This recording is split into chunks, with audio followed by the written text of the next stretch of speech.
welcome to the Sunday Showdown. We are debating whether or not selfishness is a virtue today. We have S3rios taking the nay side. He is on my... Oh, I actually got that right. So he's on my left. And we have Dan on my right taking the yay side. Quick word about format. There will be one 5-minute opening statement for each party that will be decided on a coin toss. Who goes first? You will then be entitled to up to 5 minutes of responses, respectively. There will then be 30 minutes for open discussion, and then 15 to 25 minutes of audience questions, depending on how many we get. Super chats are prioritized for questions. If you don't want a super chat, put an asterisk at the beginning and at the end of your question so I can find them easily in the chat. All right, sound good? So we're going to very quickly flip a coin to see who will go first. Unless somebody wants to yield. You have 5 seconds to make that determination. Heads or tails? S3rios. I'll yield to whatever. You'll yield? Dan, are you good at going first? Yeah, sure. I can go first. All right, we can do that then. So Dan, let me set your timer, and you will have 5 minutes. And very quickly before we begin, sorry for the scatterness, it's been a little while since I've done this. Very strict rules about conduct, both for the participants and for the audience. No slurs, no personal insults against the appearance, voice, etc., any personal quality of the speakers. Pretend you're in a university setting and the dean is Hitler and will kill you immediately if you break the rules, because that is indeed the case. So, Dan, you have 5 minutes. Please begin. Okay, and just to, in case there's any doubt, I'm on your left as it appears on YouTube. I think you might have said I'm on your right. But, yes. Anyways, I'm the one whose photo you can see. Okay, so my opening statement. Selfishness is conventionally understood to mean acting in a way that benefits yourself while harming others. For instance, being a rude jerk and cutting in line, or being a dictator who enslaves others. These are conventionally considered to be selfish people. Ayn Rand, whose philosophy I support, rejects this conventional conception of selfishness. She thinks such people are not actually selfish, at least if being selfish means acting in a way that serves your own long-term self-interest. On the contrary, such people are self-destructive. For instance, consider the dictator who enslaves others. By enslaving others, he puts himself at war with them. His victims have an incentive to rebel, overthrow, and perhaps kill him. And history provides many examples of men who rise to power and are then assassinated shortly thereafter by some other strong man, who in turn is assassinated by some other strong man. And so the cycle of brutality continues. And even if he isn't assassinated, there are harmful psychological effects of being a dictator. For instance, a dictator might suffer from the constant fear of being assassinated. He might constantly worry that one of his subjects, perhaps someone within his own household or bodyguard, will poison him or stab him in the back in order to take power himself. How well can you sleep at night if that fear is constantly hanging over your head? And what does being an oppressive dictator do to your capacity to form friendships or romantic relationships? If you treat others badly, who will want to be your friend or lover?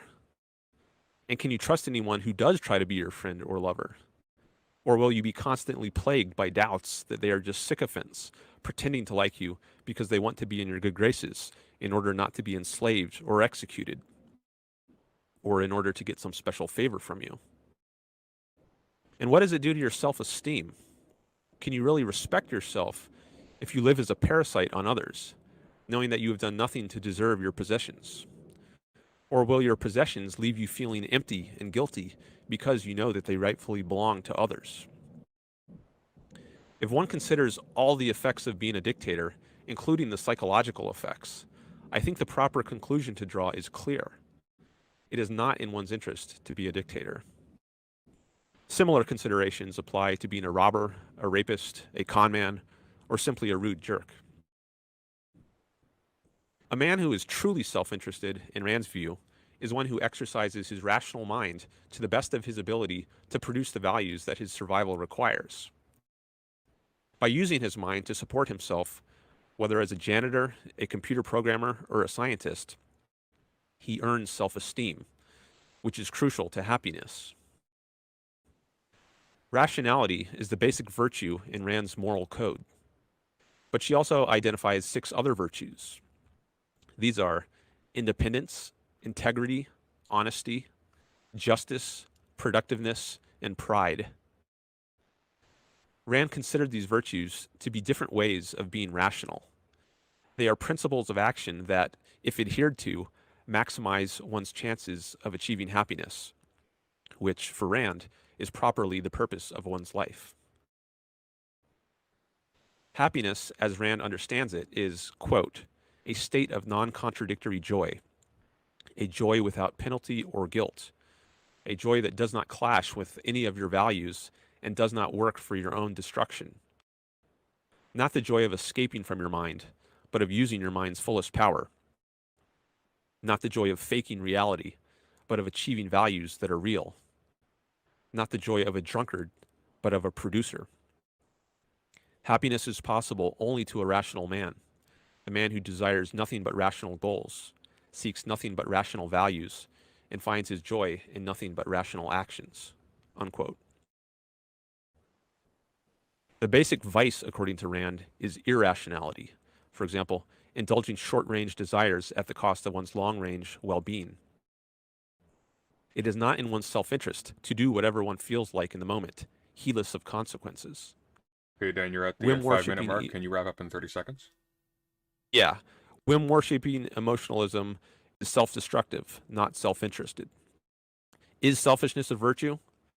Virtue is a means by which one attains value. So the answer depends on what value one aims to attain.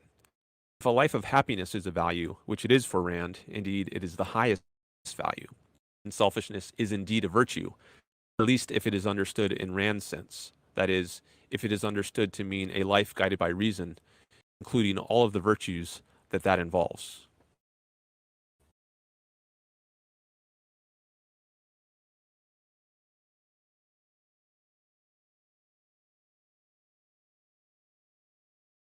All right. So the question of this debate, whether or not selfishness is Sorry, a I just realized I was virtue, muted on YouTube. So S3rios is going to make his 5-minute opening statement, and then he will get a 30-second grace period as well if it goes over. All right. Sorry, begin. All right. The question of this debate, whether or not selfishness is a virtue, is meant to get at the basic motivation for Ayn Rand's morality. To Rand, selfishness is the highest virtue because it is the only rational ethic. Reason being our means of navigating the world, it only makes sense that our ethics should be rational, constructed with this ultimate end in mind. However, this ethic raises the question of what selfishness actually is.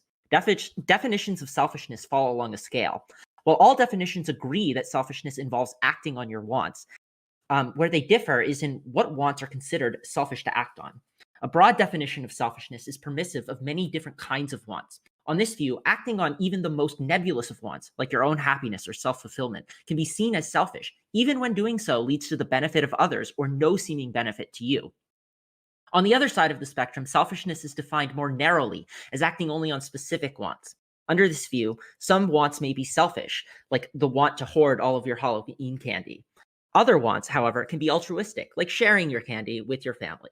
The fact that you wanted to give the candy away would not undermine the act being altruistic under this view. The problem I see for Rand is that any definition of selfishness we adopt will be inadequate for Rand's ethical project. If we take a broad view of selfishness with nebulous goals, Rand's ethics simply don't follow. I could concede right here that selfishness is a virtue and still contend that I'm not a Randian, and there would be no irrationality in me doing so. After all, what if my broadest, most nebulous wants have conflicts with Rand's ethical framework? There would be no good reason to act against them. So what of a more restrictive definition? Under this, it's easier to see how Rand's ethics follow. Your broader, more nebulous wants may in fact not be the wants you should have, as they are oriented towards altruism. Putting those wants aside for other wants, i.e. selfish wants, would be better for you. However, it's unclear then what the motivation there would be to be selfish. On the one hand, if it is itself virtuous to be selfish, even when doing so conflicts with other wants you have, it seems Rand has just introduced another kind of moral cannibalism, where your values are subordinate to some other metaphysically more important value. On the other hand, If what makes selfishness a virtue is that acting on selfish wants will lead to fulfillment of your higher wants, then we've simply reinvented the broad definition, and in doing so made adherence to selfishness conditional. As with earlier, your higher wants may have conflicts with selfishness, and you would then have reason to reject selfishness and not adopt Rand's ethics.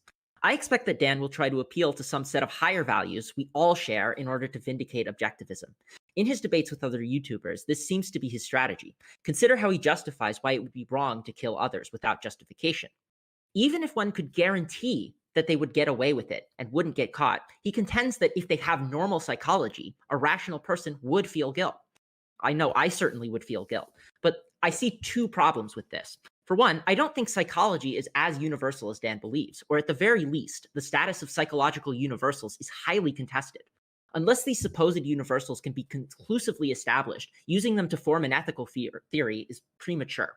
For two, even if we accept that only a few people deviate significantly from psychological normality, the existence of these people poses a problem for calling this an objective ethic at all. Even one exception, one person for whom Randianism is the wrong ethic, undermines its claim to objectivity. Even worse, it seems that someone who is aware of this ethic, while having no reason to accept it for themselves, would be in a position to exploit dogmatic adherence to Randian ethics, and in doing so undermine the claim that it leads to the most harmonious society. In all of these cases mentioned, it seems that Randian objectivism is not conclusively supported. Seemingly no definition of selfishness is able to adequately justify Rand's ethics, and thus the question of its virtue is dissolved in the context of this debate. All right, I see the rest of my time. Well done. Brilliant. Dan, you have 5 minutes to make a response uninterrupted if you would like. Please begin. Okay. I don't know if I'll use full 5 minutes, but you don't have to. Sorry, That's just the ceiling. 5 minutes is just the ceiling. You can go as short as you want. Sorry, I went over in the opening statement. I forgot to factor in my brief aside that identified which side of you I was on in the picture, and that ate up some of my time. But anyway, so there was a lot in S3rios' opening statements, and I wasn't able to make notes on all of it. But one, I'll just start by addressing one part of it. So I do think that the project of ethics in philosophy is to identify a code of values for humans to live by, and I think we have to accept that there is something like a norm that applies to human beings. So there might be psychopaths who get some kicks or pleasure in some abnormal way, but I don't think the point of ethics, at least as I'm pursuing it and as Rand is pursuing it, is to come up with some ethics that applies to every last person who has a certain kind of DNA that we describe as human. There might be a tiny percentage of freak cases that this doesn't apply to, but I don't think that's relevant to the project of ethics.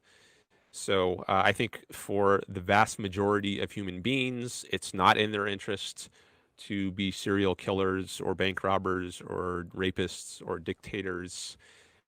And I think figuring out what ethics is for human beings as they normally are, not because they have some genetic defect perhaps that makes their brain strange so they get pleasure in some other way. Those freak cases, we might call it, are not really relevant to the project of ethics. And I don't think it makes it non-objective if it doesn't apply to psychopaths. Because I don't think the point of ethics is to apply to psychopaths. It's to give normal people guidance in how they conduct their lives and how to achieve their happiness. I think that's the purpose of ethics. So I think it's just a kind of red herring to dwell on some freak cases, assuming there are any. I don't know if there actually are any psychopaths who could literally achieve their happiness in the sense that I mean happiness. I mean, maybe they can get kind of some sick, twisted pleasure from engaging in Jeffrey Dahmer-like behavior, but I would not call that happiness in the sense that I understand it, in the sense that I'm trying to pursue. in my own life. So let's see. Do I have anything else I want to say in my opening statement? I think I have a couple minutes left. Is You've that got right? 2 minutes left exactly. Okay. You did talk a lot about wants and different kinds of wants and how these could figure into different definitions of selfishness, perhaps. I'm not sure I followed all of that. Maybe we could get into that some more. I guess I'll just use this opportunity to say that, again, that Rand has a non-conventional conception of selfishness. So it simply means, at the most basic level, being concerned with your own interest. It does not include harming others. That part about harming others, pursuing your own interest in a way that's harmful to others or at the expense of others, that's the conventional understanding of selfishness, which Ayn Rand rejects. Some people have said, well, maybe she should have used a different word to describe her view, since what she means by the word isn't what most people mean by the word, so isn't it just causing confusion? And I think that's a reasonable objection one could raise. But the more important point here is not linguistic. It's not semantics. It's not about what label we use. If we look at what she's actually talking about in reality, what is the best kind of life for humans to live? She says that it's one where you're pursuing your self-interest. What's best for yourself? You're not putting others ahead of yourself. You're not subordinating your interest to other people. That would be the altruist view, or the self-sacrificing view, which is common to religion. It's also been secularized in the modern world. Many people, even people who aren't overtly religious, accept a altruistic sort of view of what's moral. They think it's best to put others above yourself, but she rejects that. She thinks it's best to pursue what's best for yourself and your own happiness. All right, I'll stop there. That's right on the dot. S3rios, you have 5 minutes to make your response. Wait, just a quick clarifying question. Am I only responding to stuff that he said in the opening, or am I responding to anything he said up to this point? Yes, either or. You have 5 minutes to make. Either or? Okay. Yes.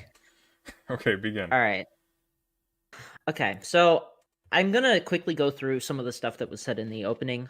So I think that what Dan is talking about with it not actually being in your self-interest to do things that are against other people or putting yourself at war with other people. And he gives the example of dictators.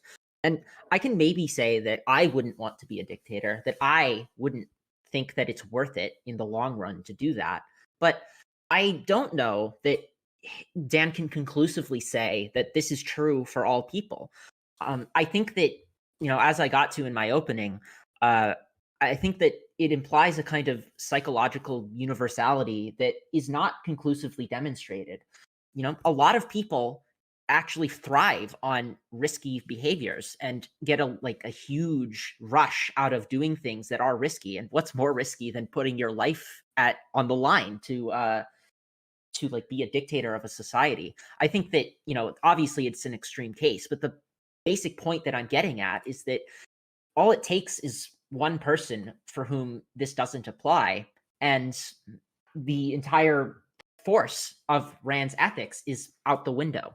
And I think crucially, the part that I really want to stress is that if we have a society where most people are adhering to a specific set of norms, and they're doing so dogmatically, as would be the case for an objective ethic, I think that having people who are outside of that allows them to exploit people's adherence to it.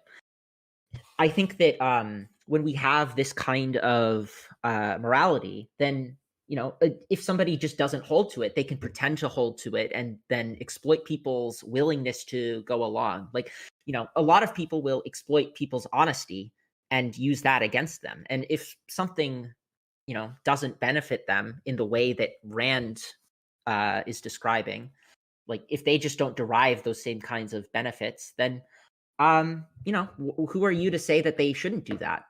They have the exact same justifications that Rand does.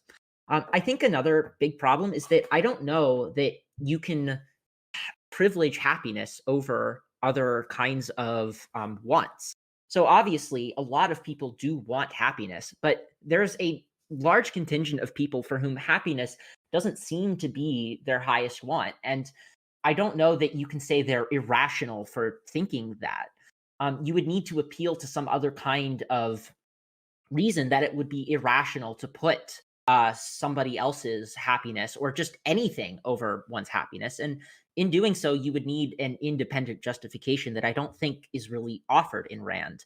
I think Rand tries her best to show why happiness is the state of non-contradictory joy, as Dan laid out. But in doing so, I feel like she just kind of defines all of the things that she doesn't like or that conflict with the ethical theory that she lays out as not being real happiness, and Dan did this a little bit as well, like where he was talking about how psychopaths, maybe they get a sick, twisted joy, but that's not real happiness. That can't be real happiness. But who's to say that that's not real happiness? I don't know that what makes it real happiness if not the experience of joy. And if it's because they are doing it for the wrong reasons, then the question then becomes, well, what are the right reasons? And the right reasons just seem to be, to Rand, to just be the ones that lead to your happiness. But now we're just, we're kind of going in circles. Like you're justifying a kind of a specific mode of being or way of being, and saying that anybody who doesn't accept that is just, they're just being irrational because they don't comport with, or their sense of happiness doesn't comport with yours. And I don't know. I think that is an unreasonably high hurdle to have to get over. And I don't think that Rand is capable of justifying that. And I don't think that there's empirical evidence to justify that people have these kinds of universal values. Yeah, that's where I'll stop because I've only got 15 seconds. Okay, brilliant. And now you're going to have 30 minutes for open discussion. Again, people in the audience, if you want to ask questions, there will be a 15 to 20 minute question period at the end. Super chats will be prioritized. Otherwise, put an asterisk at the beginning and the end of your question so I can find it in the chat quickly when we get to that. So 30 minutes, take it away. Yeah, so I guess where I'll start is, so what objection would you have to somebody who just decides to put some other value over their happiness? Like they have desires, but the desires they have don't end up coming out as just them being happy. They just have desires that conflict with being happy. Why should they desire or their happiness over those other kinds of desires? I think it's in the nature of the phenomenon itself. It's like asking, why should you desire pleasure? Why should you desire to avoid pain? It's just given to us by nature as pleasure is biologically inbuilt. It feels good, and pain is biologically inbuilt, feel bad. So, I mean, if for some reason you just you don't want pleasure or you do want pain, it seems like you're just going against what is given to you by nature. I mean, I can't see any reason beyond the phenomenon itself. It's just in the nature of the phenomenon that you would want pleasure, including happiness. If we construe happiness as a type of pleasure, there's different types of pleasure. There's like sensory pleasures that you get from eating food, and then there's what you might call emotional pleasures from maybe getting a good piece of news. You just got a raise on a job, or you want to marry someone and they say yes. These are emotional pleasures, not physical pleasures. So if we construe happiness as a kind of emotional or psychological pleasure, it kind of wears on its sleeve why you should want it. And if someone doesn't want that, I mean, I don't really have anything I can say to them. I mean, they can choose not to pursue that, but it just seems prima facie irrational to me. So it seems to me that what you're talking about is like we just have specific intuitions about what is good and what is bad. And when we talk about pleasure, it just seems self-evidently the case that pleasure is good, and that it's self-evidently the case that pain is bad. But would you say that this is like more or less what you're getting at, that it's just kind of evident in our experience of the thing? I think it's just inherent in the experience. I think where we get our concept of good and bad from is originally pleasure. Like if we didn't have the experience of pleasure at all or pain, I don't think we would have any basis for forming any concept that one thing is good or another thing is bad. So I think the entire concepts are based on those kinds of experiences. So just a quick thing though is that basically what you're saying is that like it's an intuition that we have that it's just self-evidently the case. But what about other intuitions, like other ethical intuitions that we have? Rand is really against ethical intuitionism, and to be fair, I am as well. But if we're going to say that pleasure and pain are justified, it's irrational to not pursue them because they're self-evidently good to us, then why isn't it also the case that other things that we intuitively find to be bad or good, those things, those don't count as legitimate intuitions, but pleasure and pain, those do count as real intuitions? Well, there's a premise of the question here, which is that intuition is the basis for thinking one thing is good or not. I don't think Rand uses that term. I know it's used a lot in philosophic literature, but she doesn't use that term. So what if not? So I wouldn't say it's not an intuition. Like if you're just a baby, you're experiencing a cookie. You're eating a cookie. You get some pleasure from that. I wouldn't say the baby has an intuition that's good. I mean, it experiences it as good. It experiences, say, scraping its knee on a rock as painful. I wouldn't say that's an issue of intuition. Animals also, who they don't even have a rational capacity, at least plausibly. So frogs, dogs, cats, they experience pleasure, they experience pain, and I think they experience them as good and as bad. I wouldn't say it's an issue of intuition that they're good or bad. So what if somebody experiences certain things that are painful as being good, or certain things that are pleasurable as being bad?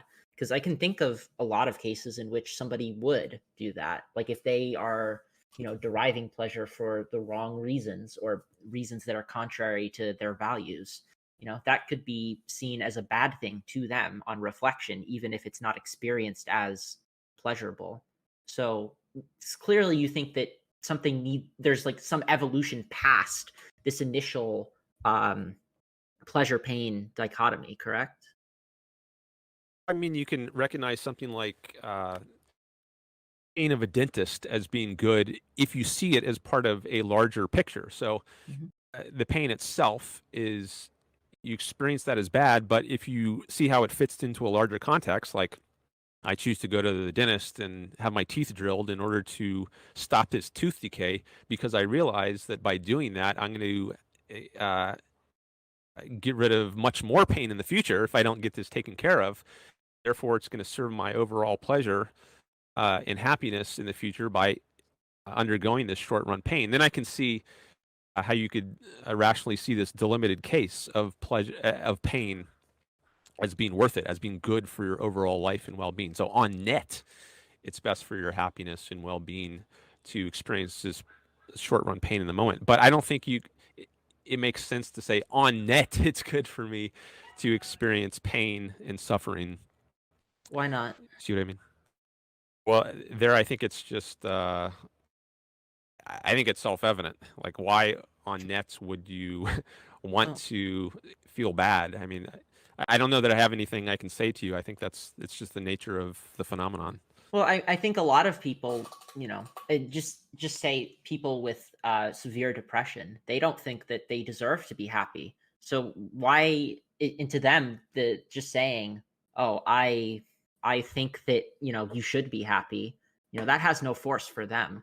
So I'm kind of confused then what, like, if this is meant to be like the rational ethic, like what's the rational reason that you should think of pleasure as good and pain as bad if you don't already?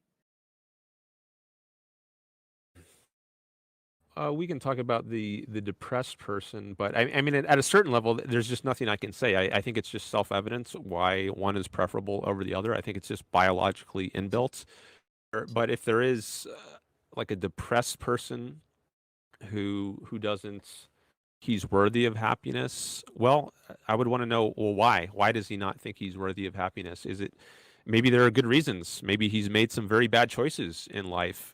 Maybe he's chosen to be a dictator or a serial killer or a robber or a rapist, a con artist, and he deserves the negative emotions that he's experiencing.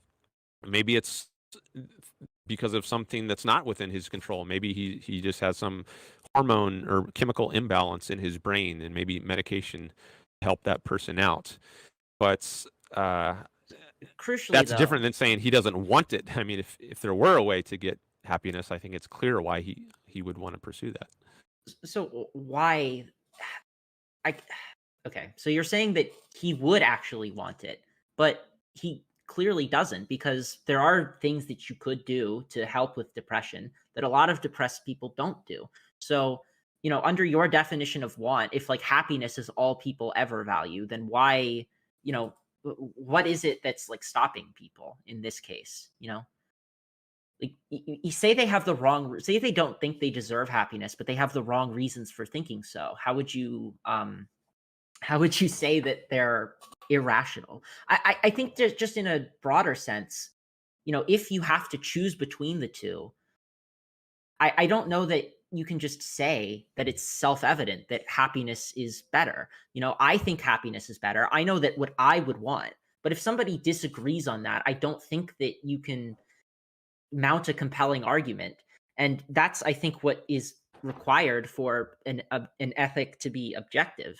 In order for an ethic to be objective, it needs to give compelling reasons to do something that are independent of your desires. But if I don't have desires that include happiness, then maybe Rand's ethics just doesn't follow for me. Maybe not. I mean, it is an ethics for pursuing happiness. So if you just don't care about happiness, that's not what you want, then I don't see a reason to follow her ethics. But I Okay, think cool. for if you do want happiness, then I think this is a good ethic. Okay, I so have nothing to say to convince somebody who's dead set on not wanting happiness. Okay. So then the question is so I guess what I'm getting at here is that if you you can put aside Rand's ethic and do so rationally. It's not irrational to do so. It might be irrational to do so under your values and what you think is good and bad.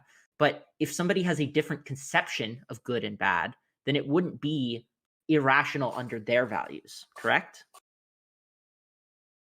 Well, how are we deciding what's rational then? If we're not using happiness or life, she also talks about using life as a standard, where happiness is a psychological aspect of life. If we're not using something like your own life or your own happiness as a standard, then by what standard are you saying it's rational? I mean, to me, I don't think that it is rational. I would say that you can use rational principles to derive certain conclusions from given values, but I don't know that you can say the values themselves are rational, which is what I'm getting at here. That our decision to privilege pleasure over anything else, or lack of pain over anything else, is ultimately not a rational decision we make. It's something that just appears to us as part of our intuition. Okay, I mean, I think pleasure and pain does provide a rational standard, but So, if you don't think it does, then what could be? I mean, So what I'm could be not a saying, rational no, this standard? is the thing, is that I'm not saying it doesn't provide a standard. I just to Rational which standard. So why is it a rational standard if it's not being derived from rationality itself? Well, there can't be an infinite regress of derivation. So I think what's given is the innate or intrinsic, we might say, goodness of pleasure, and the innate badness or intrinsic badness of pain. I think that's just the given foundation, and that provides a standard by which we measure other things as being rational or irrational. So if it helps further the pain, or sorry, the pleasure sort of experience, then it's rational. And if it leads away from that, if it leads toward the pain, then it's irrational. So all I can do is point to that given fact of nature that certain things feel good and certain things feel bad, and I can't really get beneath that. So what about But if you don't want to, sorry. yeah, so if you don't want to accept that, then I just want to know, well, what other standard could there be for goodness and badness if you're not going to go with pleasure and pain? I mean, I would say for one that I don't think that any decision you make for what's good and bad is going to be rational. So I would say that there are a lot of considerations that might go into it. But I think I also want to hammer in on. Sorry, hold on. I'm just trying to catch my train of thought. I want to hammer in on what you're talking about with Sorry, can you repeat like 10 seconds ago what you said? I think I lost it in my head. Just I think there's an intrinsic goodness to pleasure and an intrinsic badness to pain, which you can't get beneath. And I think those experiences provide the basis for claiming that anything is rational or irrational. So if something leads toward the pleasure, it's rational. Otherwise, it's irrational. And if you don't use that as your basis, then I just don't see where you could get any standard for rationality. Okay, awesome. So I guess there's a couple of things that I would say on this. So what about cases where it's plausible, or at least plausibly the case, that the irrational option would lead to more happiness? So for example, I would say that just say, for example, like Newcomb's problem. You know, a lot of people would say that do you know what Newcomb's problem is? Just to make sure. Well, I heard of it. I forgot. But if it leads to more happiness, then I would say it's not the irrational option. It's the rational one. Okay, so you're just defining rationality as whatever leads to more happiness. I don't know if I would define it that way in every context, but in an ethical context where we're talking about good and bad, I think maybe, yeah, that is basically what I'm doing. Well, okay, but if you're saying so rationality in an ethical context is different from rationality in every other context? Not sure. I'm just being cautious here. Yeah. I think at least in an ethical context where we're talking about what's rational or irrational to do, I think it comes down to pleasure and pain. So this is the Maybe thing, other though. contexts too, but at least in this context. Yeah, so this is what I'm getting at, though, is that it seems to me that rationality is something we apply. It's like a process of reasoning that we apply to things, but it doesn't give like values or reasons in and of itself.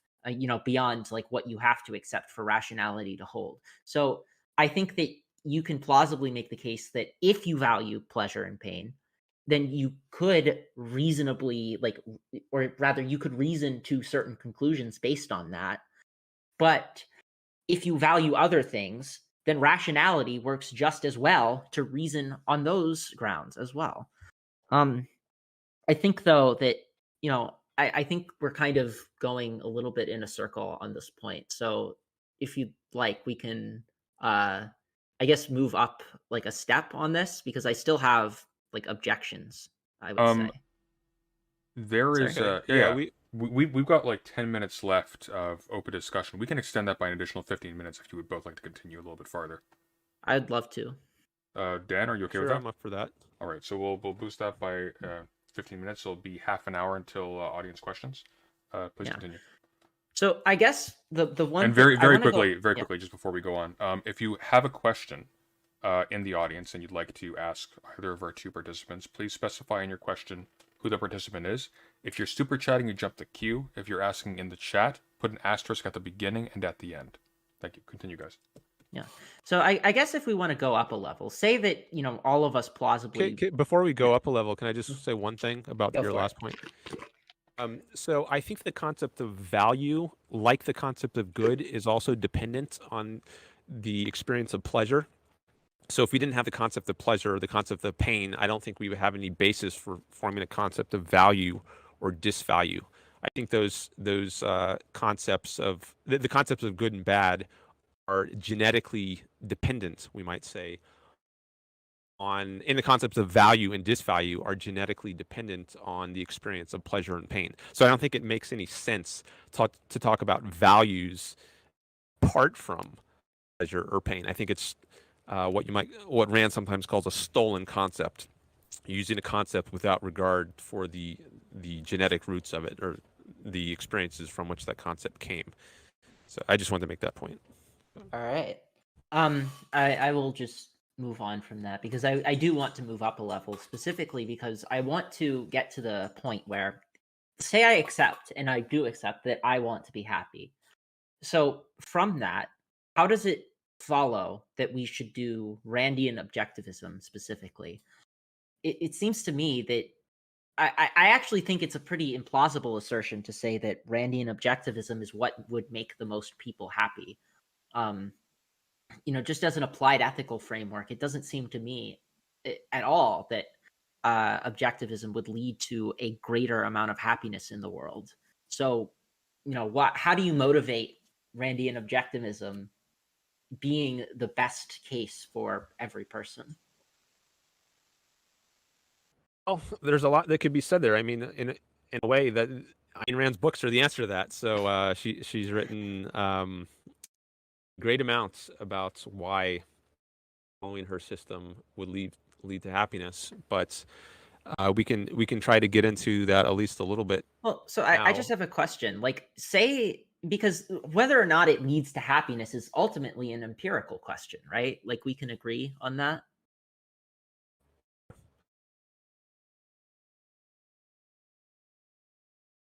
Can you hear me? Yeah, sorry, I can hear you now.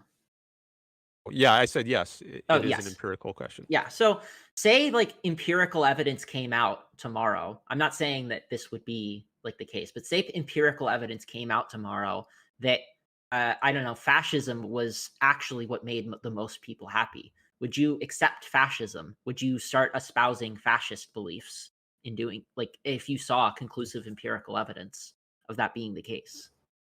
Sure, if it were conclusive. Okay. But I think it's extremely unlikely that I would be convinced by. I mean, people claim all kinds of things are the path to happiness, and I think tons of what I hear are based on bad arguments. But sure, if I heard an argument that really convinced me that something other than Rand's ethical system is what would lead to happiness, as she understands happiness, then yeah, I would go for that instead. Yeah. So okay, but that's what I'm getting at, is that you say as she understands happiness, and I think what my central claim is going to be is that she is just she's committing a no true Scotsman, where any kind of happiness that anyone derives that isn't based in the values or the objectivist ethic is not considered a valid form of happiness. And I think that that's I don't think that that's a valid way of reasoning.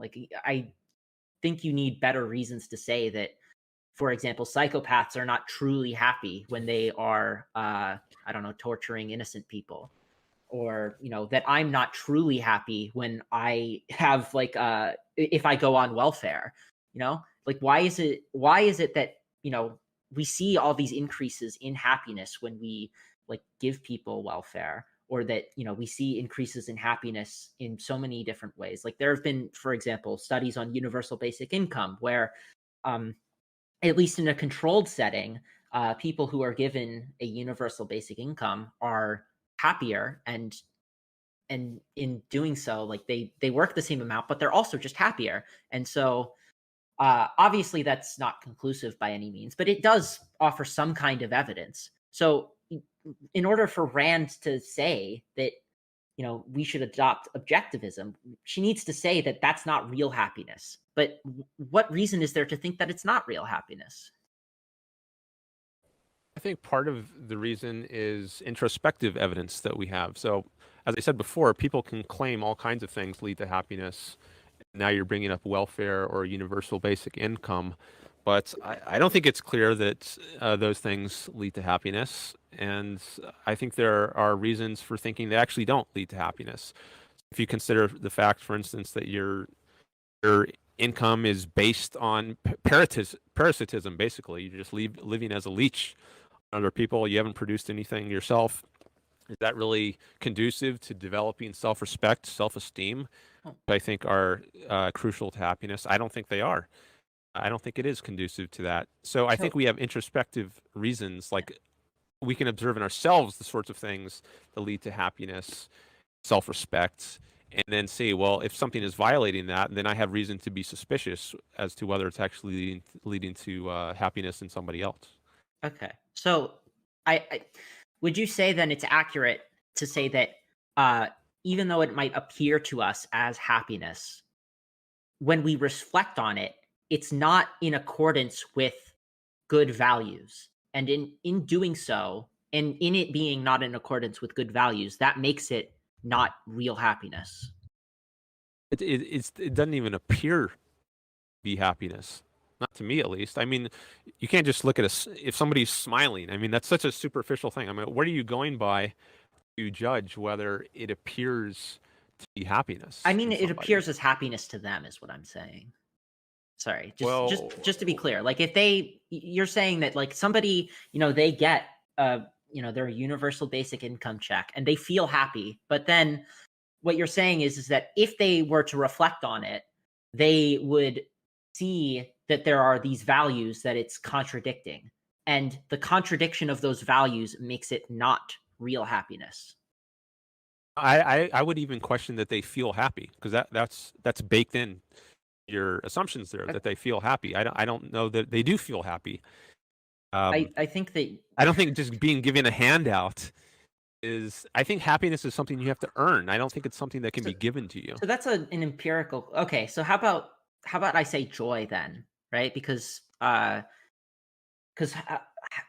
Rand is saying that happiness is a state of non-contradictory joy, right? So clearly, she thinks you can feel joy without without needing to be in accordance with objectivism, right? So, You could feel something positive, yeah, like doing drugs. You could get a little high from that. okay, All. so okay, but what I'm saying is that if they feel something like joy, which like in the conventional idea of which is like they're feeling happy, it's not like the joy that they're feeling is not actually happiness, because the values that are implicit in them feeling that joy are contradictory with the objectivist ethic or like the rational ethic. It's not just the value judgments. That's a cognitive sort of thing. It seems like it's also the actual emotions. Like I think if you're a uh, you're taking alcohol and you might get a momentary pleasurable feeling, but it also causes a painful feeling later. Say when you get a hangover, or you eat cheesecake, but you're supposed to be on a diet. You get some momentary pleasure. Later, you also get some pain. You might feel guilt for breaking your diet because you know this is going to put you in danger of getting a heart attack, say, because maybe you're overweight and your doctor told you to avoid it. So it's not just that on a cognitive level, there's some kind of clash. In the emotional level itself, there's a kind of clash. It's not a pure joy. It's a contradicted joy. It's not a non-contradictory joy. It's kind of a joy laced with pain or pleasure that's infused with guilt. There's you can have mixed emotions about something. It's not just all one or the other. So the point about it being non-contradictory joy is not just that it contradicts your values that you can reason your way to, but the actual feelings that you have. Like you might feel guilt if you just get a welfare check and you know that you're living as a leech, or at the very least, you don't feel the positive of self-respect that you get from actually earning your Okay. paycheck. So crucially though, what is like those virtues? What were those virtues based on to begin with? Virtues. So I mentioned rationality is the Yes. basic virtue, but then there Yeah. are 6 aspects of that I mentioned: Hmm. independence, integrity, honesty, justice, productiveness, and pride. And So Rand sees these as principles to live your life by that will help you achieve your happiness mhm. in the long run. Yeah, so it will help you achieve your happiness. So the reason that you adhere to these virtues is because they help you achieve your happiness, right? Right. But I don't think that what if the happiness that you get is like contradicts those?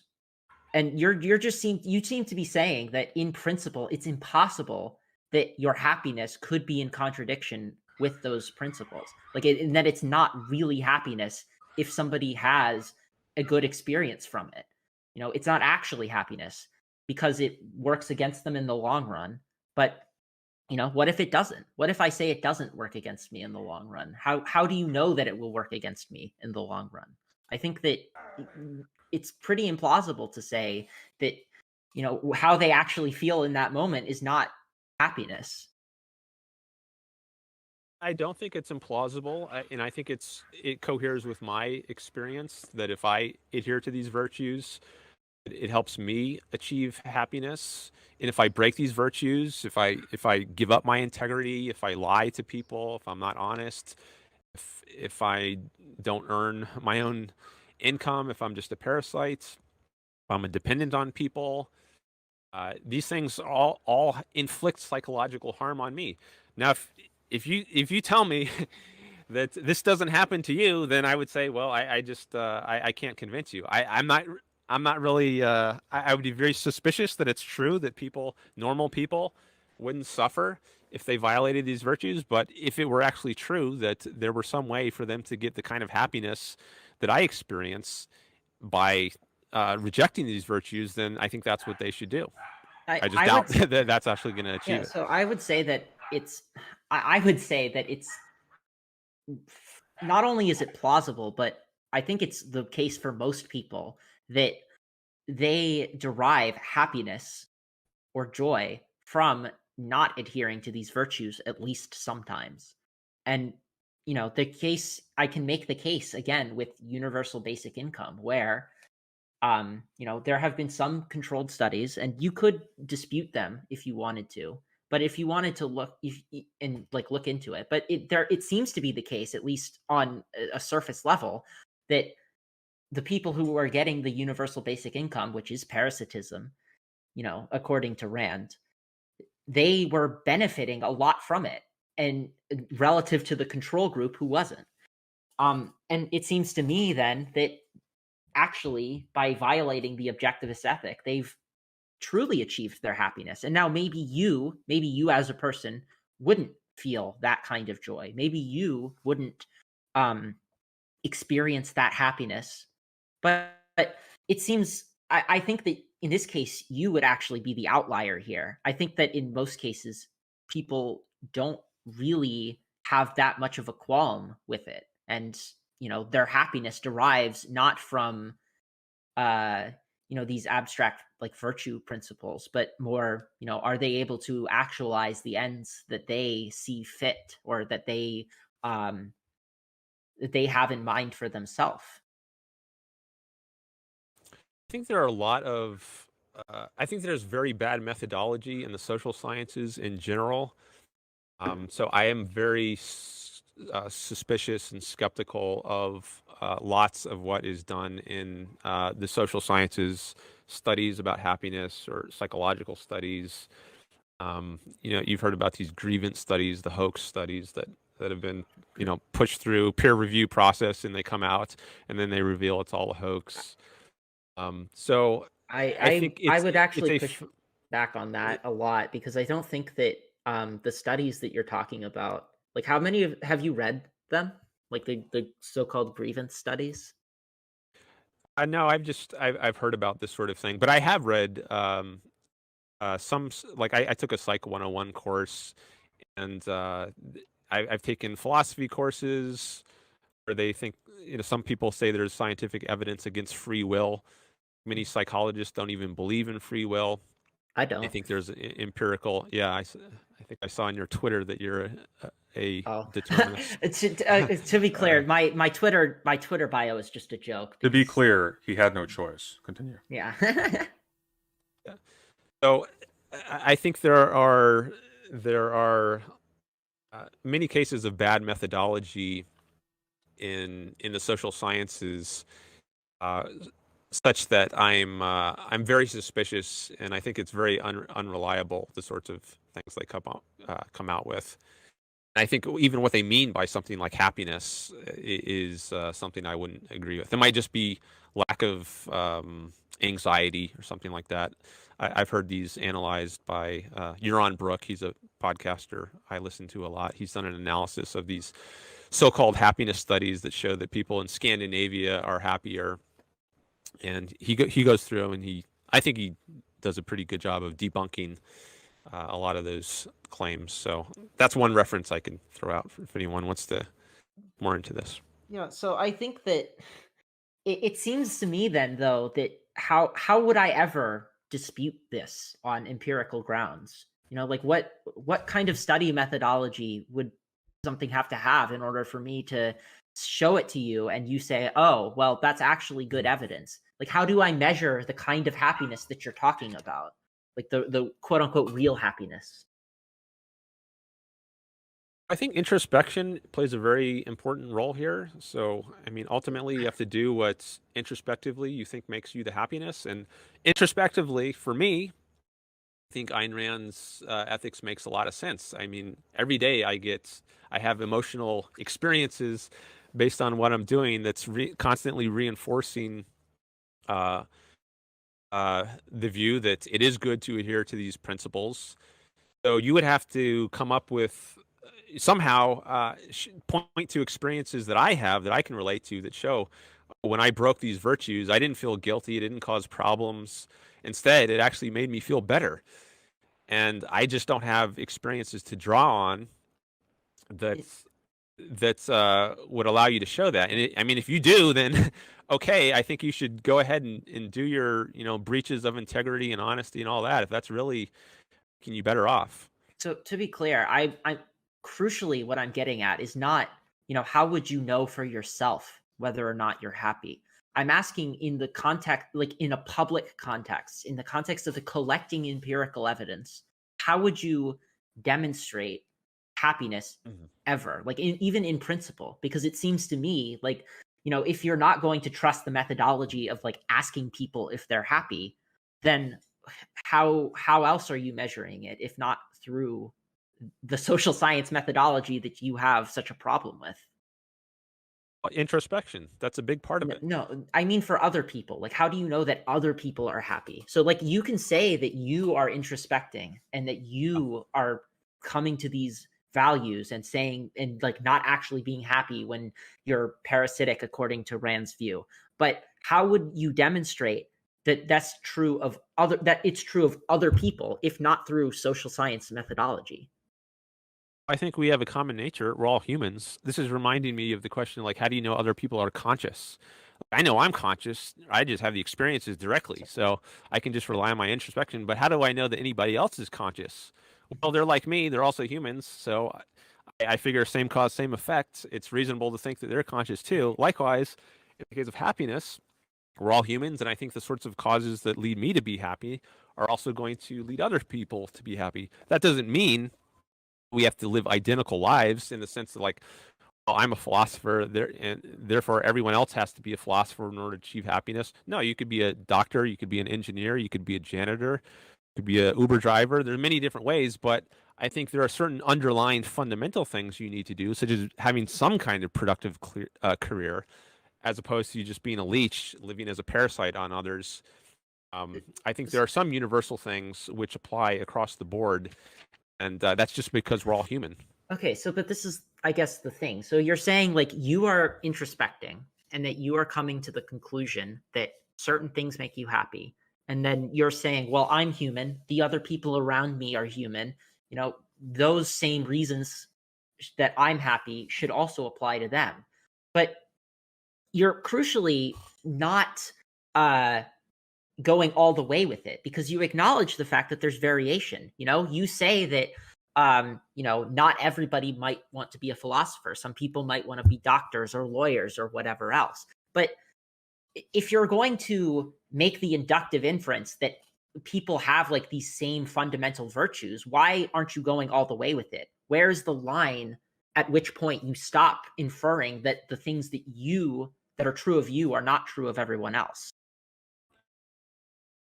I guess this is also based on my own experience. Like if I had a career for a while doing something else, like I was a teacher for a while, let's say, or I was a tutor, I also experienced happiness that way, at least some amount of it. I also was a Uber driver for a while, and I felt good about that. Then for a while, I just kind of loafed around, and I was on welfare checks. I'm not saying this actually happened, but if I've been unproductive and I start to feel bad, then I can abstract the similarity. Well, what is it in common between being an Uber driver and being a teacher and being a philosopher on the one hand, where I felt good in all those cases, but I didn't feel good when I was just getting welfare checks from the government? Well, maybe it's that in one case I was supporting myself in some way. I was engaged in some kind of trade with other people. I was providing some service and then I got paid in return. Whereas in this case, I was just getting money. I wasn't engaged in any kind of trade. So by abstracting the similarity between different sorts of actions, you reach what is the fundamental. So the fundamental for Rand in this case is productiveness. She talks about productiveness as being a virtue. It's not the virtue of being a dentist, being an Uber driver. She puts it at a more abstract fundamental level, which is productivity. And how does she reach it at that level? Well, I think that's just based on experiences you have, and you abstract what's similar and different. Yeah. So, but similar for you and different for you, right? So the thing is that what you're talking about here is, even though you say you got something out of it in this theoretical scenario, you would still have that, like, the productive work wouldn't be equal in terms of the happiness that it gives you, correct? Like there would be, it doesn't seem plausible to me that everybody would be happy doing the same job just insofar as it's productive. There are things about the job or the activity that you're doing that give you happiness above and beyond the it being productive, right? Well, I mean, some jobs can be better suited to you than others, but I think there's still a commonality that's all productive endeavors make you better off psychologically. And again, this is based on my experience, than just being a parasite. So I want to, but this is what I want to hammer in on though, is that you're saying different jobs are suited to different people. But if you're making the inductive inference that other people would experience more happiness based on, doing productive work, why aren't you also making the inductive inference that they would be happier doing the specific kind of productive work that you find rewarding? So, you can say, like, if it seems to me that if you're really assuming, or if you're really extrapolating from your experience to everybody else, that everyone else would also be better off being a philosophy PhD, because that's what you chose to do. That's what gave you the most amount of happiness. And based on that same methodology of, introspecting and seeing what works for you and then just applying it to everybody else, it seems to me then that you should draw that same conclusion for, like, specifically what they would be best going into, not just the principle of productive work. Does that make sense? I think I see what you're asking. I don't see why the fact that a certain career suits me the best would imply that it should also be the best for others. Okay, wait, but that's my whole point, is that the fact that you enjoy the career does not imply that it would be the best for others. But by the same reasoning, I can say that the fact that you don't enjoy sitting around getting welfare checks does not mean that others wouldn't enjoy that. But I have had the fact that I haven't experienced pleasure getting. Oh, but I've experienced doing things that are unproductive and time wasting, as I see it. But you're saying maybe others would feel pleasure. Well, yeah, because what From I'm that? saying is that, like, it's still ultimately degrees, right? Like, I don't know how many different jobs you've tried in your life, but clearly you settled on a philosophy PhD, and what you said here was that you don't think that just because you enjoyed philosophy the most, that it means everyone will enjoy philosophy the most, right? But based on that same reasoning, why can't I object to you saying that everybody would necessarily be upset with getting welfare checks, because you're just basing you said yourself that the fact that you enjoyed philosophy the most doesn't mean other people will enjoy philosophy the most. But the fact that you don't enjoy getting welfare checks, why does that mean that nobody else will? Like, what's the difference here between the two cases? I think in the case of welfare checks, you're not supporting yourself, and I think you have to look at it at that level. So it's not that it's not just that I'm okay with being a philosopher. It's that I'm okay and I enjoy being able to support myself, and that is going to be lacking in someone else. So if someone else is able to enjoy themselves and get the kind of self-esteem that I get from working and supporting myself by taking welfare checks, then they should take welfare checks. Okay. I just don't think they're going to get the kind of self-esteem that I can get, or that anyone can get, from supporting themselves by getting welfare checks. Yeah, but if they can, go for it. Okay, but my point is that your basis for, like, what I'm trying to point out here is that your basis for saying that they wouldn't is based on your own introspection and your own feelings about what would be good for you. But I think that We're all human. Yeah, well, that we're all human, but Okay, you're very saying quickly, that S3rios, finish your point, and then I'm going to give Dan the last word, and then we're going to move on to audience questions. Yeah, sure. So I guess what I'm getting at here is that you're making like a very specific, you're being a little bit selective with what you're willing to infer about everyone else, because you're not willing to infer that everybody would be better off being a philosopher, but you are willing to infer that at least most people wouldn't be satisfied collecting welfare checks. And what I would say then is that, what's the tiebreaker there? Why is one of those a better inductive inference than the other? And the thing that I would say is that you need to ask them. You need to like observe them, and you need to say, what makes you happy, and they can communicate back to you what it is that makes them happy. And from learning about that, I think you give a pretty good justification to not believe that objectivist ethics would make you happiest. That's my final word. All right, and Okay. Dan? So I don't think you can just ask people whether they're happy. I think a lot of people are not going to give you a clear answer. Maybe they don't even know themselves.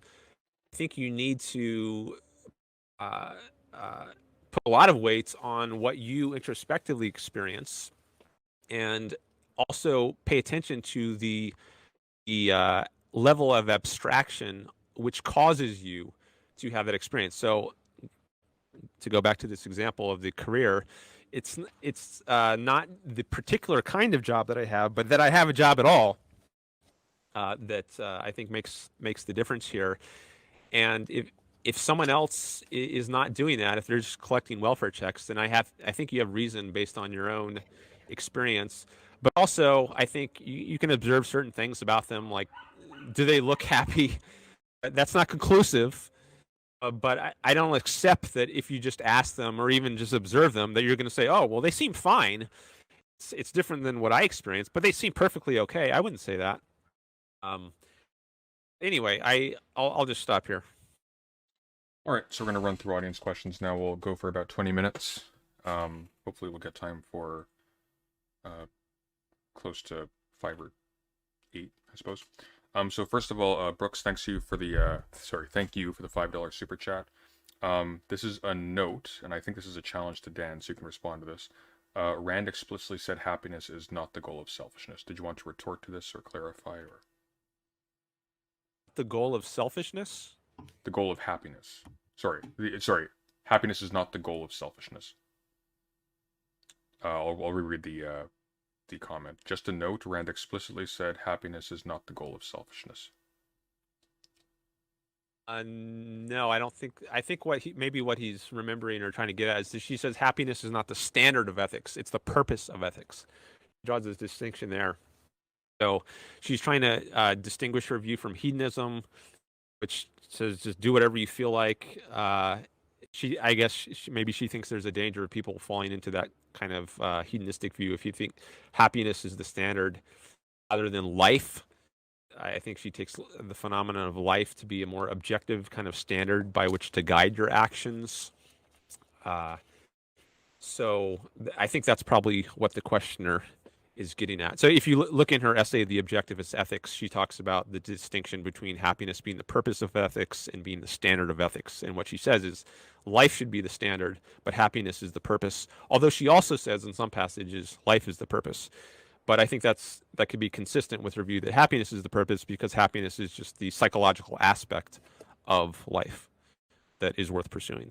Okay. Can I ask about that, or should yeah, please. You're both allowed to respond after the person to whom the question is asked goes first. Yeah. So I would say then, like, one of the things you were talking about is that there cannot be an infinite regress of values. So and specifically what Rand is getting at, or what Rand wants to say, is that that happiness is not the standard, or not the standard of ethics, but is the purpose of ethics. Sorry, I'm stumbling over my words a little bit. I don't know how that can be the case if what is justifying you taking on specific values is it going and leading to your overall happiness. It seems to me then that it would be the standard of ethics, no? I think what she has in mind perhaps here is something like this. Like, let's say your goal is to make a lot of money at a business. So you might think in terms of, so that's your purpose. What is your standard? Like, which you're using to gauge whether I should do something or not. Maybe you think the standard should be something else. Like, think in terms of what would satisfy my customer's need? What would grow my business? Instead, think about what would satisfy my customer's need. And maybe by thinking about that, you will, as a result, end up making the most money and growing your business the most. So one thing is your actual purpose, but in order to achieve that purpose, you think in terms of something else, and that's what she's calling the standard. So, or just go ahead. Crucially, though, that standard is ultimately subordinate to that ultimate goal. Like, the reason you adopt that standard is only because of that ultimate goal, yes? Yeah, but I think the relation might be kind of tricky to spell out, and this is something I'm not sure I'm 100% clear on, because happiness it's a psychological aspect of life. It's not an entirely separate thing. So, but the anyways, if you're thinking in terms of what would help me the most, it's best to think of what would help me further my own life the most, as opposed to what would further my own happiness. At least I think that's the claim, or I think what's meant by the claim, that you should use life as the standard, and as opposed to happiness as the standard. We're gonna cut this one here. We're gonna move on to the next one. So Brooks actually had an actual question, so I'm gonna give him that one because he did do super chat for it. This one's actually for S3rios. Sure. Given that Rand defines selfishness as the ethics of not sacrificing things you value for things you value less, how are you not selfish? Sorry, can you? I didn't quite catch. Given that Rand defines selfishness as the ethics, let me make sure I'm not muted here very quickly. No, we're good. Okay, it's a constant worry here. Given that Rand defines selfishness as the ethics of not sacrificing things you value for things you value less, how are you not selfish? Say that under that definition, you could construe me as selfish.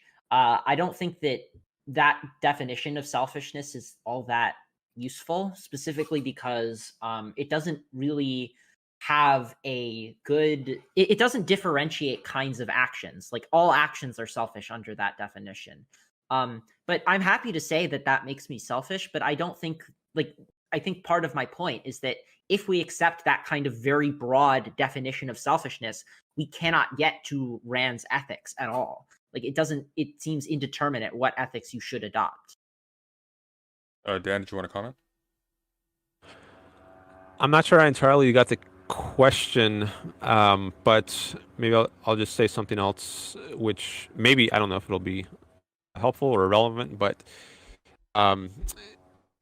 let's see. There's an essay called "Isn't Everyone Selfish" in Ayn Rand's book, The Virtue of Selfishness, and this is actually an essay by another contributor to her book, Nathaniel Brandon. It's not by Ayn Rand herself, But he says there's a common view that you sometimes hear. Well, isn't everyone selfish? And he argues no.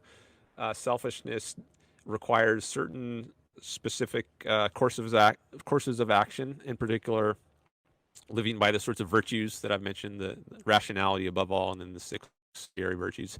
It's not just doing whatever you feel like and doing what you want to do. It's, in a sense, everyone is doing what they want to do. Like even Mother Teresa, you might say, is selfish according to this objection, because, well, she's doing what she wants to do. So isn't even Mother Teresa selfish? Well, this article argues, well, no, it's not just that the fact that you want to do something that makes it selfish. You have to ask, well, why does the person want to do it? Is the reason they want to do something because they think it's a way of subordinating their own interest to others, because they think it's a way of being altruistic? Well, in that case, it's actually not selfish. So you have to look at the motive behind the want, not just the fact that someone wants something, to determine whether it's actually selfish. Okay. This is a question for Dan from Jelma Bayorn. So Dan, the hyper-wealthy are often living off the dividends of passive income. Are they, like welfare collectors, incapable of happiness then? They are no longer productive after all. They're only living off of, if they have inheritance, or they just made a lucky investment at a young age and they're just living off that. I don't think there's anything per se wrong with getting rich in that way, but I think they need to have some kind of purpose in their life. They're just going to become playboy types who just eats nice food and has meaningless sex and drowns his mind in drugs and alcohol. I don't think that's conducive to a healthy, happy life where someone experiences self-esteem. I think even if you are rich, and so you don't have to work a normal job as many people do, you still have to find some kind of productive way to use your time in order to achieve happiness. S3rios, would you like to comment? I don't. So I guess then you would say that they're not. So like Randian objectivism would compel them not to do something like that. To be a playboy. Yeah, but it wouldn't just compel them not to be a playboy. It would compel them not to live off of that passive income. No, if you just have passive income, I don't think there's anything wrong with using that to support yourself, like to, buy your food and your housing and so forth. It's just that you need to do something else now that your income is secured. You can't just spend your life vegging out in front of TV. You still have to find some productive purpose, maybe some hobby or goal you're trying to achieve. Yeah, but I thought that the passiveness of the income itself was what induced that sense. So shouldn't you like reject that passive income? Because like what you were saying earlier with universal basic income is that universal basic income isn't actually making you really happy because it's like parasitic, it's not being productive. But this passive income, now you're saying, well, this passive income, it could allow you to do things that do make you happy, and it allows you to pursue all these interests that you might all these hobbies. But couldn't I say the same for universal basic income? Well, it makes a big difference how you got this income. So if you got it by coercing other people, that's where I think the problem is. So if you're a parasite, you're a leech on other people. It's not that someone voluntarily chose to leave you their fortune, or you got lucky in the market and that's how you became rich. It's rather you're using physical force, means of the government, to leech off of other people. So I think that's the crucial difference that makes it okay in one case and not in the other. All right, this is for Dan from, I don't know if I'm pronouncing this correctly, from Zemnoid. Dan, what is the fundamental nature of rationality? Fundamental nature of rationality. Yes, it's I could look up a definition, just give you what Rand says about it, but maybe instead of doing that, I'll just give you what I come up with off the top of my head. Keeping yourself in touch with reality, that would be at least the start of what rationality is. Keeping your minds in touch with reality, as opposed to evading the facts or sticking your head in the stands and not acknowledging what's true. Rather, it's keeping your mind focused on reality, on what's true. That would be kind of a very simple idea of what rationality is. And it's a matter of choice in Rand's view. We don't have to do that. That's our basic choice. So, Okay, go on. Sorry. I was going to ask you wanted to comment. You answered my question. Yeah, I guess I just want to comment because like I can agree to that kind of definition of rationality. But I don't know then how you would get a rational ethic, right? Because you would need to say that not only do you value certain things, but like it's true that you ought to value those things. So I'm kind of confused how how rationality leads to the objectivist ethic under the definition of rationality that you're giving. Maybe this is where the ethical context that came up earlier becomes relevant. So in the context of ethics, so if what I just said a minute ago about rationality is keeping your mind in touch, keeping yourself in touch with reality, doesn't really say anything about the values one should hold. So I guess that keeping yourself in touch with your mind in touch with reality is a means of achieving what is the pleasure and a means of avoiding the pain. So we have these experiences experiences of pleasure and pain in response to certain events in the world, like eating a cookie if we're a baby, and scraping our knee on a rock. And later we have more complicated, long-range sorts of experiences, such as going to a dentist. We realize even though that causes immediate pain, it's best for our overall long-range pleasure to undergo that.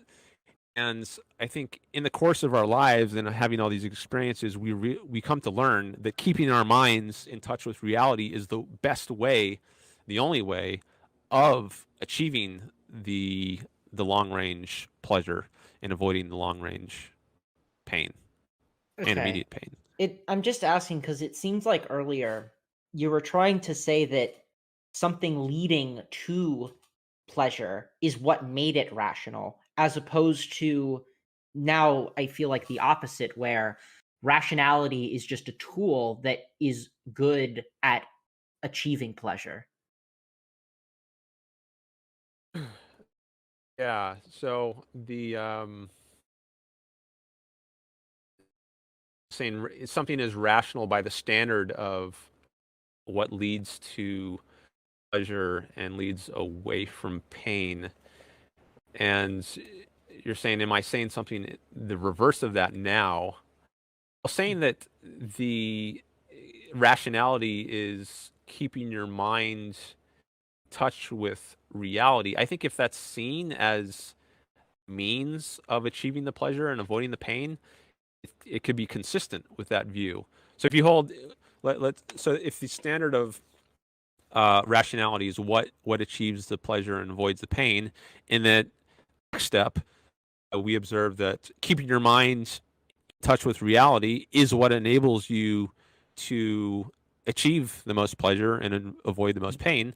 Then, by one step removed, I guess we get that it's rational to keep your mind in touch with reality. Yeah, but crucially, though, Serious keeping last your mind word, then I'm going to the next question. Yeah. Crucially, though, keeping your mind in touch with reality wouldn't be rationality itself. That's what I'm getting at. Dan, do you want to respond quickly, and then we'll move on? That's an interesting point. So instead, it would be a means of achieving rationality rather than the essence of rationality. It's interesting, and maybe that's right, or at least there's something right about that. But I'd want to think about that some more before totally signing on to that. Okay. Thank you very much. Not Brooks, thank you for the $2 American. Dan, expand on how the law of identity operates, could you? Law of identity. Okay, that is the A is A. That's the statement of the law of identity, which is a theme in Ayn Rand's writing, and it comes up in a lot of ways, it's a basic principle of reality as applied to ethics. I think it's emphasizing the fact that man is man, so man has a certain nature, and man is man. So if you treat man as a non-man, if you treat man as some other kind of being, like as a being who can achieve his well-being, his happiness by leaving off others as a parasite, then you're going to come up with a different sort of ethics than Rand does. But if you recognize the actual nature of man, treat him as the kind of being he is, one who survival, both mentally and existentially or physically, requires productive work, then you'll come up with the idea that productiveness, for instance, is a virtue one should follow. So the idea of A is adhere to the nature of things. Don't try to rewrite reality and pretend being that things are other than the way they are. If you do that, then you'll just experience pain and suffering instead of joy and pleasure.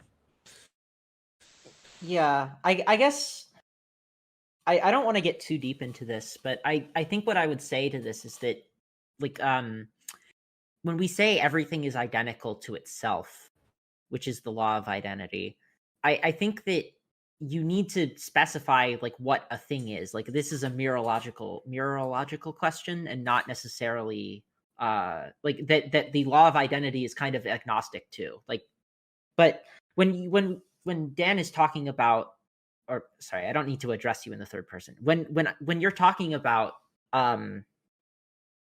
not in saying like man is identical to man, in terms of the law of identity, man is equal to man would be the entirety of humanity is identical with itself. It wouldn't mean that one individual human is identical with man.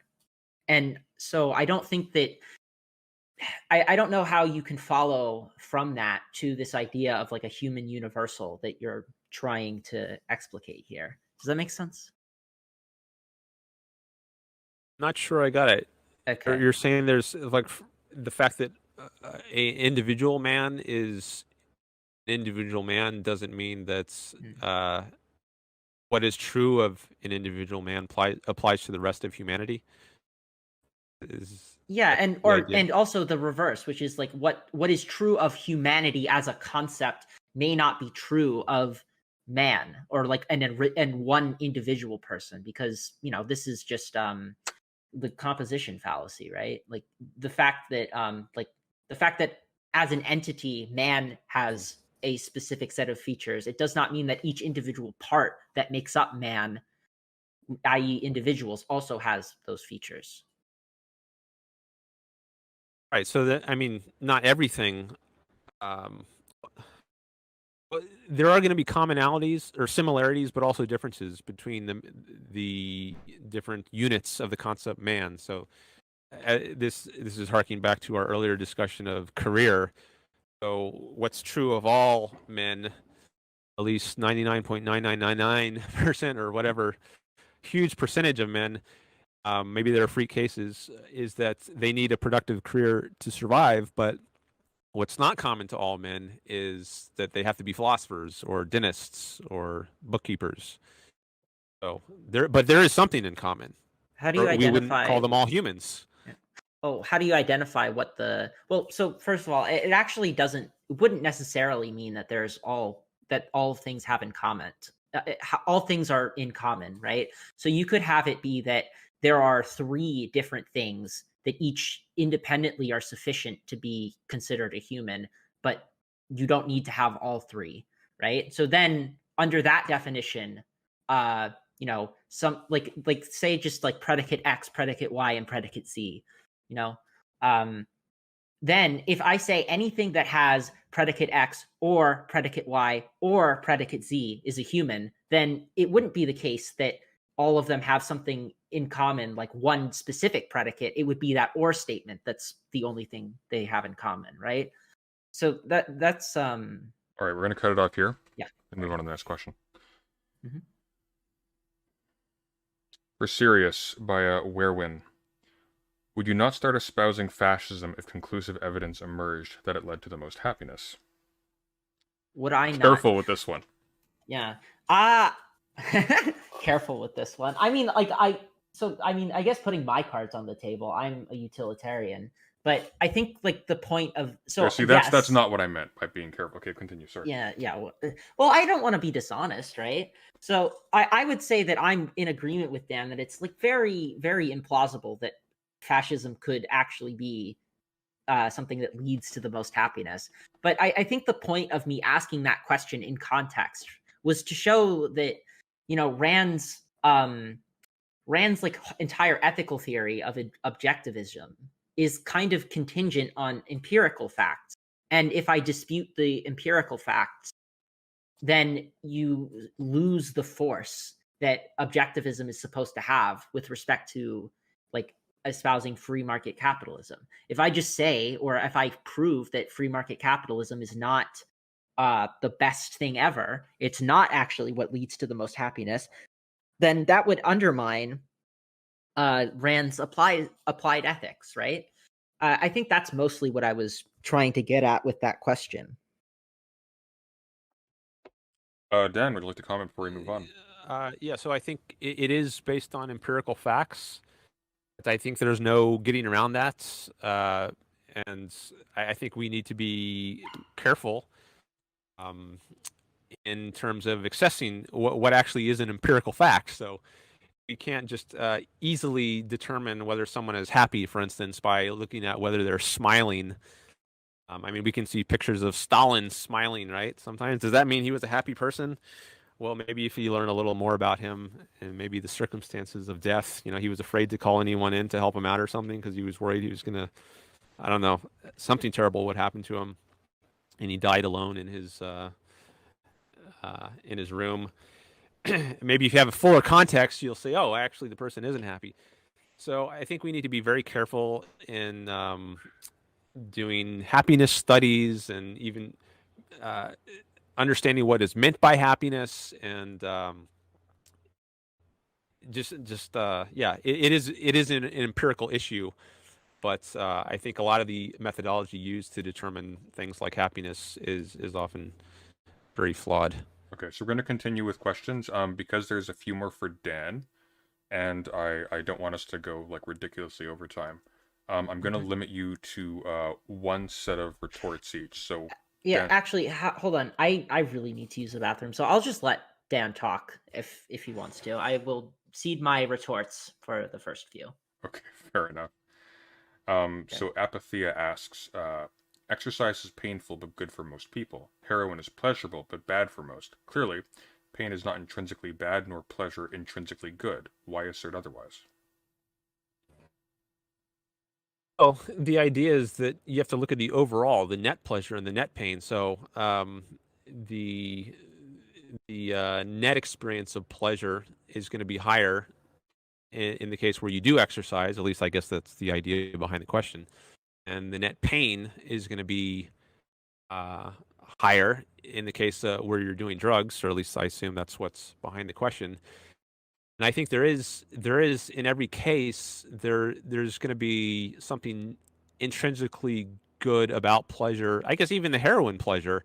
So there is something intrinsically good about that heroin pleasure, but there's also something intrinsically bad about the pain that comes from the withdrawal or whatever other negatives come along with as a result of using that heroin. And that pain, I would think, is going to outweigh the intrinsically good pleasure that you do get from the heroin. And likewise, the intrinsic pain of the exercise is going to be outweighed by the intrinsic pleasure you get from having a nice body and feeling healthy and energized.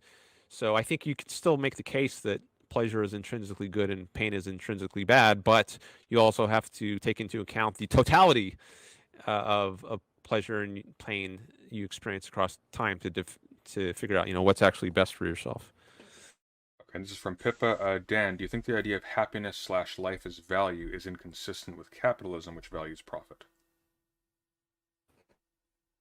No, I think profit is perfectly consistent with life and pleasure and happiness as a value. I mean, what are you doing when you make profit? You're achieving something that allows you, like if I make a ton of profit at a business, then now I can do all kinds of things which I couldn't do before, which might give me lots of happiness. Like now maybe I can realize my dream, if I'm Jeff Bezos, of doing space exploration because I made so much money, so much profit at Amazon. I can now start.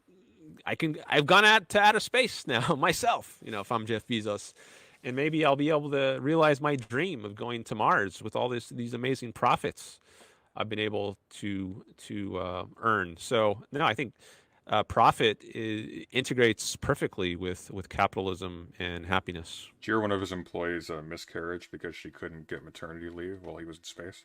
I thought that was interesting. His employee had Yeah. a miscarriage. Yeah, when he in very close proximity. I don't know if it was like during or after S3rios is gone. So we'll chat for a couple seconds to buy time. I'm back, by the way. Oh, you are back. Yeah, one of his it was a news thing that kind of flitted by. An Amazon worker was unable to get maternity leave while she was pregnant, so she miscarried from stress, I assume. Need better labor laws, ones where the government is not interfering. That's what I would say. Yeah, that was the problem there. Lumpy asks, Dan, how do you reconcile your statement that discussion of values is genetically dependent on the experiences of pleasure and pain with the possibly unbounded genetic diversity present in humans? Unbounded genetic diversity. I mean, I think unbounded is probably an overstatement, but yeah, you're on. Yeah, I mean, there's this. Maybe this is again like the career case. There are some differences. Yeah, there's going to be genetic differences that cause us to have different skin color and hair color and all kinds of traits. There are still commonalities which make us all human. So I think what's going to be common is that we experience pleasure as intrinsically good and pain as intrinsically bad, and that's consistent with there being at least within a certain range of latitude, genetic differences. S3rios, would you like to comment?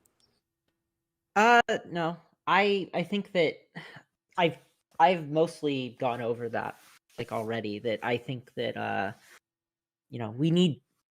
It's not been conclusively established what, if anything, is universal to the human experience, and I think that if we're going to be basing ethical theories on that, we need more conclusive evidence to show that people actually do have these underlying universals that are being talked about.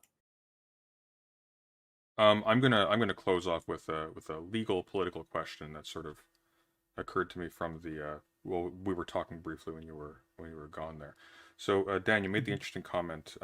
We need better labor laws to offset cases of worker exploitation resulting in harm to employees. And you propose that we need better labor laws, but you also propose that the government needs to not get involved. So my question to you is, what does a law look like that is not imposed by a government? Maybe the better labor laws is no laws in the sense of no regulations. So there should definitely be laws, but not regulations. That's my view. Where a regulation is a case where the government is initiating force. It's requiring a company to do something like pay a certain minimum wage against the will of the parties involved. So it's not that there was voluntary agreement between an employer and employee to have a certain wage. Rather, it's imposed by some third party, the government, by force, that they have to act in a certain way. And that's what I'm calling a regulation. So that's what I think is bad. Coercion, I think, is bad. The initiation of force is bad. And I think that prevents progress and makes things go backwards instead of forwards. Do you think that was better for the person who miscarried? Would it have been better if there hadn't been any restrictions at all? Would it have been better? Would that person who ended up miscarrying, would they have had a better time? And would they actually have not miscarried had it been the case that there were no labor laws here? don't know all the details of the case, but I think in the long run, if we had good labor laws, which I'm saying is lack of regulations, if we had that for like hundreds of years, she probably wouldn't even been in that first position in the first place. So I think she would have been better off if we had a system of freedom. Maybe you can argue in a very isolated case, is it better to have this law rather than not? Maybe it is better to have the law, but if you take a longer range view, and no, I think she'd be better off if we didn't have regulations. So we were at some point closer to that in the history of the United States, right? Yeah, I think at least in many respects, late 19th century America was the closest to laissez-faire free market capitalism that there's ever been. Sure. So then why did people agitate for labor laws under that system if it was actually better for them? I think part of it, maybe much of it, maybe the majority of it could have been due to bad philosophic ideas. Like Marxism was a thing in the mid 19th century. The Communist Manifesto came out in 1948, and German philosophy was in the 19th century the dominant sort of philosophy, I think, in Western civilization. And that philosophy is, I think, heavily influenced by Kant and Hegel. Hegel being a collectivist, where the individual can be sacrificed to the states. And I think these philosophic ideas are what led to the erosion of capitalism, which was actually lifting people out of poverty, as had never been done before in all of human history. But because of these bad philosophic ideas, I would argue they were bad, and Rand and many objectivists have written about this. These philosophic ideas were pushing in the opposite direction and leading to people to agitate for more and more government intervention, even though it was the absence of government intervention which was allowing things to get better. If things were good for them, though, then why would they turn to some other philosophical idea? Well, I think altruism is part of the reason here. If you think if the moral code hasn't been challenged until Ayn Rand, really. Like, I mean, ancient Greece was a egoistic civilization, but since then, Christianity and altruism has been the Wait, dominant. hold on. I don't ethic. want to. I actually want to hard push back on the idea that ancient Greece was an egoistic civilization.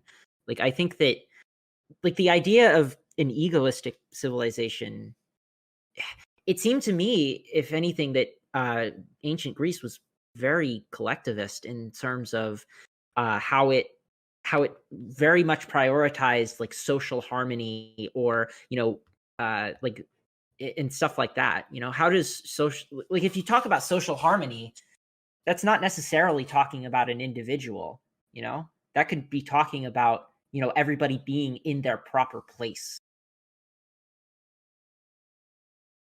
I don't say that ancient Greece was perfectly individualistic or egoistic, but I think it was much more so than any prior culture that existed, or any culture that came after it until maybe the Enlightenment. So before Greece, you had these just despotisms, or you have these whereas in Greece, for the first time, you get democracy. So I think even democracy is not perfect individualism if it means unlimited majority rule, but at least you're making a step in the direction of having people be able to govern themselves and have some kind of more autonomy than just being the subject of some ruler without any say in how your own life goes. So I think there was a big step in the right direction with ancient Greece, but then I think many steps in the wrong direction after that through the Middle Ages, where you had the rise of Christianity and altruism and the sacrifice of the individual.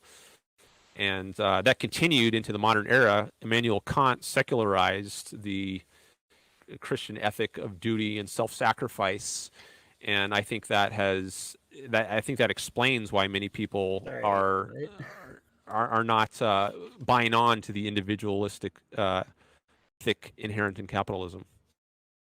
I mean,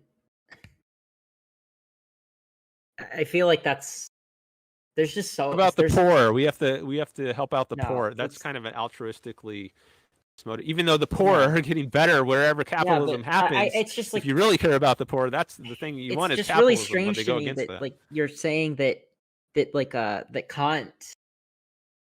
I don't know. Like it seems to me that Kant would be a sorry. I don't want to get in like too far into this because it's just so many philosophical.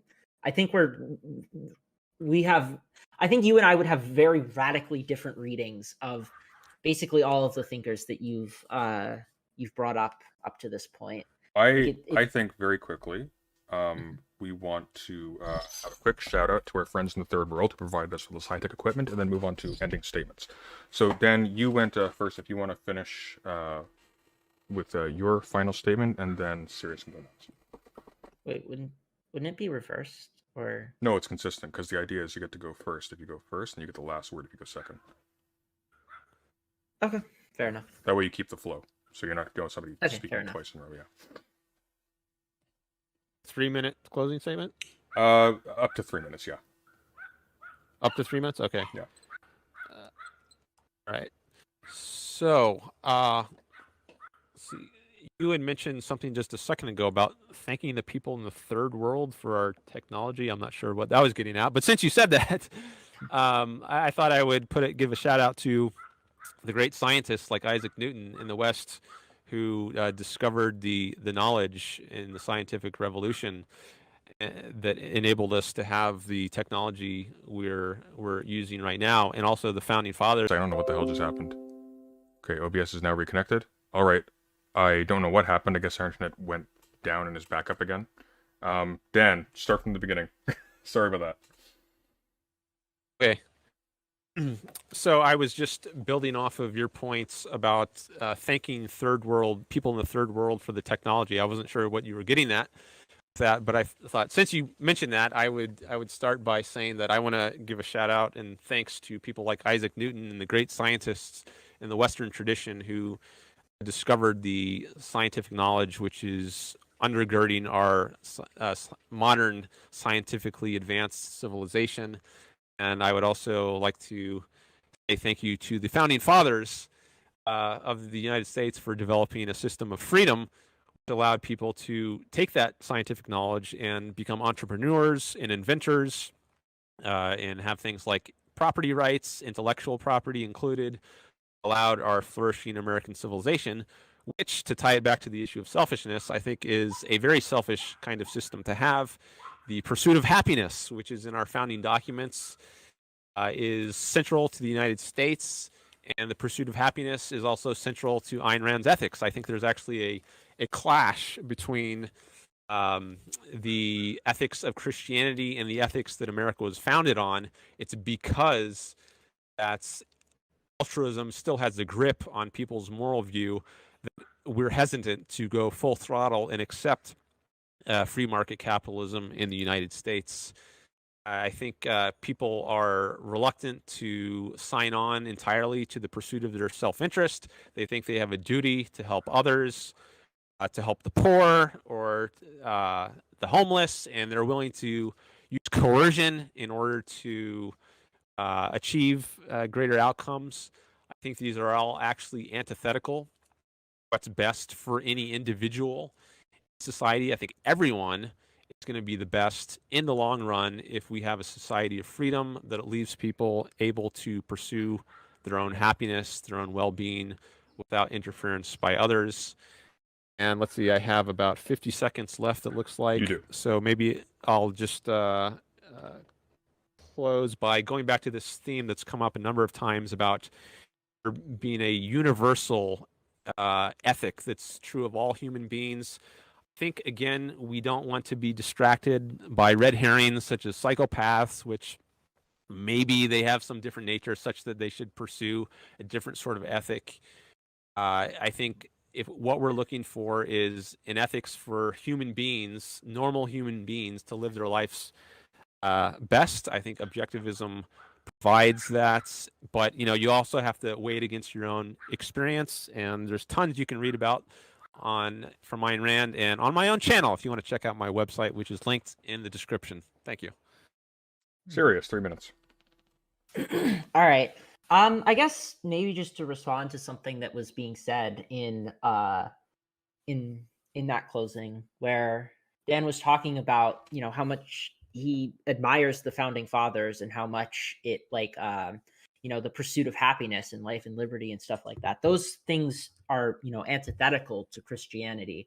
But I would honestly say that especially with the founding fathers, like the idea of, you know, human rights actually came a lot from Christianity. And it's only because of Christianity that we have all of those, you know, nice things that you're talking about, where we have, you know, this society based on rights and freedom. You know, like Locke specifically, who was one of the biggest influences on the founding fathers, conceived of rights as deriving from the property rights of God, who owned all of us and thus granted us property rights.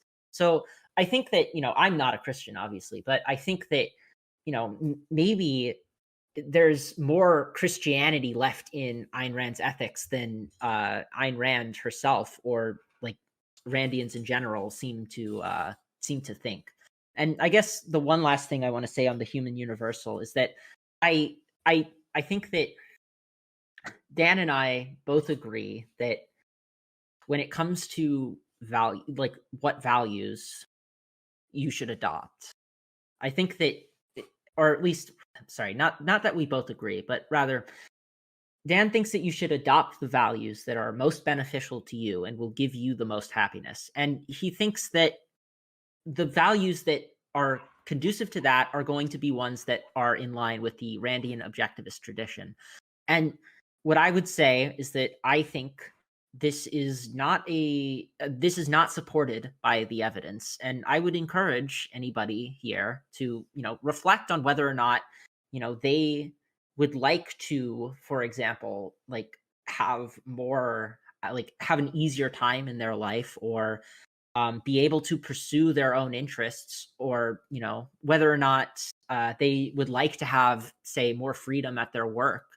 Like these kinds of things are all considerations that you should make if it's true that all you value is your own self-interest. And in doing so, I don't necessarily think you will arrive at the conclusion that objectivism is really the best option. I don't know. I don't really have much more to say other than everything that I've said up to this point, so I will cede the rest of my time. Great. Well, thank you both. And S3rios, you need to show your channel as well, Dan. You've got a few more seconds left. Oh, yeah, so my channel should also be in the description. I don't have the fancy schmancy like user tag yet, but it hopefully, if Sunday did his due diligence, my channel is in the description. I'm trying to this debate will go up on that channel, as will any future videos I make. I have actually made a video on Rand's ethics already, if anybody would like to check that out. And I plan to make more philosophy and politics videos in the future. Cool. All right. Well, thank you both. And thanks everybody in the audience who asked questions. And subscribe if you want to see more of these. Take care.